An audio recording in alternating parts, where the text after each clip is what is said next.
Salut à tous les Kiro Fighters, c'est Primo. On se retrouve aujourd'hui pour une nouvelle vidéo de Fight versus Science. Fight versus Science. Salut à tous les Kiro Fighters, c'est Primo. On se retrouve pour une nouvelle vidéo de Fight Science où cette fois on va parler de la peur. Donc comment est-ce que la peur va nous influencer dans un combat ou dans différents événements. Et qu'est-ce qui se passe dans notre corps? Qu'est-ce qui se passe, nos réponses physiologiques. Pour nous aider, on a fait appel à Antoine de Antoine versus Science qui va nous aider pour cette vidéo. Ok, en fait ce qui se passe quand t'as peur, c'est que ton corps ça devient vraiment un super héros. T'as toutes tes capacités qui s'améliorent, tu deviens plus puissant, etc. T'es capable de faire des trucs que jamais t'aurais pu faire sinon. Et ça c'est grâce à un truc, c'est l'adrénaline.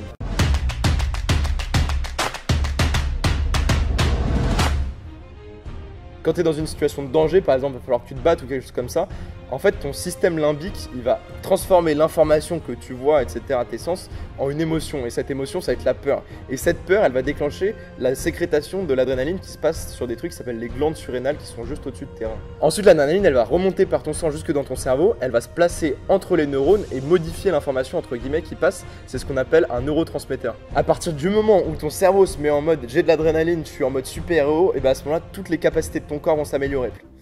Quand tu passes en mode survie, qu'est-ce qui se passe dans ton corps? Parce que moi j'arrive à devenir un super Saiyan, du coup tout ce que j'entends en mode survie, Kaioken, ça m'intéresse, tu vois, genre...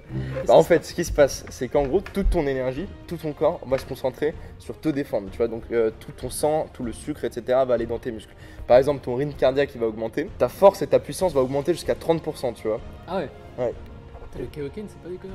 Et surtout, le truc qui est hyper important, c'est que quand t'es sous adrénaline, t'es pas sensible à la douleur et au froid. Et ça change tout. Combien d'histoires on a entendu de personnes qui devaient courir, etc. et se sont rendu compte une demi-heure plus tard qu'ils ont couru sur une jambe cassée alors que c'est le truc que t'as. Ça m'est déjà arrivé en combat de me faire casser quelque chose, mais en général, je me rends compte que quand je suis froid à la fin. Ouais, c'est ça. C'est-à-dire que pendant le combat, genre, ça me gêne pas en fait. Ouais, bah l'adrénaline fait que t'es insensible à la douleur et tu t'en rends pas compte parce que normalement la douleur c'est important dans le corps parce que ça te permet de repérer s'il y a un problème, tu le sens grâce à la douleur. Et comment ça explique que quand j'ai peur avant un combat, j'ai envie de pisser et d'autres choses? Bah en fait, un des autres effets de l'adrénaline c'est d'arrêter la digestion et d'arrêter vraiment tout ce qui est superflu. Donc par exemple, si t'as mangé quelque chose, tu vas avoir envie de vomir, si t'as besoin d'aller aux toilettes, tu vas le faire quoi, tu vois. Parce que vraiment, c'est plus que la survie quoi à partir de ce moment-là. Alors attends, est-ce que c'est lié quand on a un examen scolaire, c'est genre le bac? Ouais.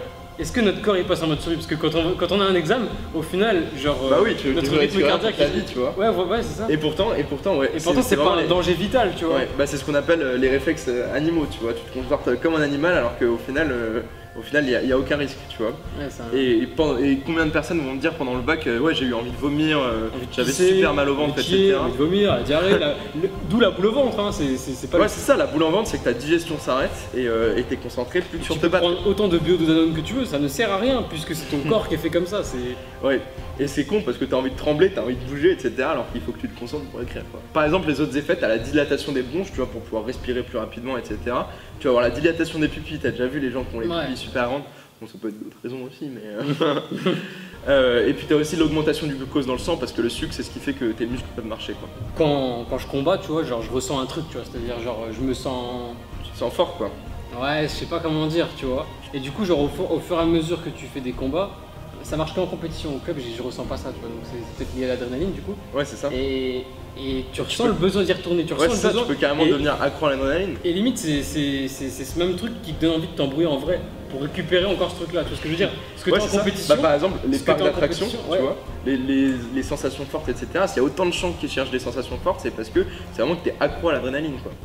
Mais moi ça me fait pas la même chose les parcs d'attractions, ça me fait quelque chose mais ouais, c'est pas assez fort. Chacun c'est pas assez fort par rapport à ce parce que vraiment le combat t'as la sensation d'engager ta survie, tu vois. Mais parce que ouais, les parcs d'attractions ça me fait rien parce que je sais que je suis en sécurité, etc., tu vois. Alors que quand je fais un combat de taekwondo, je sais qu'il y a la règle du chaos. Donc il y a quand même...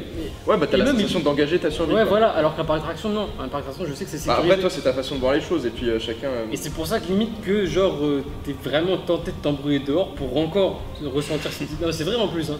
Pour vraiment ressentir ce truc-là, etc. C'est pour ça qu'il y a beaucoup de combattants du UFC qui se battent beaucoup en dehors. Parce que je pense que c'est un besoin qu'ils ont. Parce qu'une compétition, t'en as une de temps en temps, etc. Et il y a des règles derrière. Et les règles plus l'adrénaline quand t'es pleine balle, c'est pas forcément... C'est quand même important aussi de garder la sécurité à un moment. C'est dur à gérer, tu vois ce que je veux dire? Ouais. C'est-à-dire que toi, l'adrénaline elle monte, le mec il va te toucher à la tête, etc. Tu vas... Ouais, tu peux gérer tes nerfs quoi. Ça se peut que tu réagisses mal et c'est pour ça que les débutants en combat ils enfreignent les règles souvent, c'est-à-dire coup de poing au visage etc.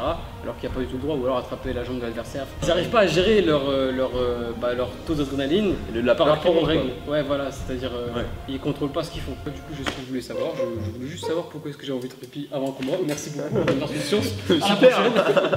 Bref, t'auras compris pourquoi pendant un combat tu deviens vraiment un super-héros, c'est grâce à la peur et c'est grâce à l'adrénaline. Et voilà, du coup maintenant je sais pourquoi est-ce que avant un combat j'ai envie de pisser ou envie de vomir ou la boule au ventre. Et ça vous explique aussi pourquoi est-ce qu'avant le bac vous n'êtes pas bien ou avant un examen. Bonsoir, venez. Bonsoir, enchanté. Moi il y a un truc que j'ai vraiment trouvé intéressant là-dedans, c'est que tu dis que même dans la vie quotidienne, des trucs où t'engages pas ta vie, etc. Toi tu réagis un peu comme un animal, c'est instinctif et ton instinct comme un entretien d'embauche ou le passer un examen ou le jour où tu passes le permis. Tu sais c'est des trucs où t'as pas besoin d'être, pas besoin de passer en mode survie, etc. Et pourtant ton corps. Et tu réfléchis plus, c'est tes réflexes qui prennent le dessus. N'hésitez pas à aller vous abonner à la chaîne de Antoine versus Science parce qu'il fait plein de vidéos de ce type-là où il explique vraiment qu'est-ce qui se passe dans le corps humain et autres, qu'est-ce qui se passe en général dans la vie. Et t'expliques bien ce qui se passe dans la vie. Voilà, j'espère que la vidéo vous aura plu les Kiro Fighter. N'oubliez pas, donc vous checkez sa chaîne, elle est dans la description. Et n'oubliez pas également de vous abonner à la chaîne Kiro Fight. Vous activez la cloche sinon ça sert à rien. Et mettez un pouce bleu sur cette vidéo. Yes. Et n'oubliez pas, que si la violence ne résout rien, c'est que vous n'avez pas à taper assez fort, je pense. Parce qu'en général ça résout. Je pense. Ouais.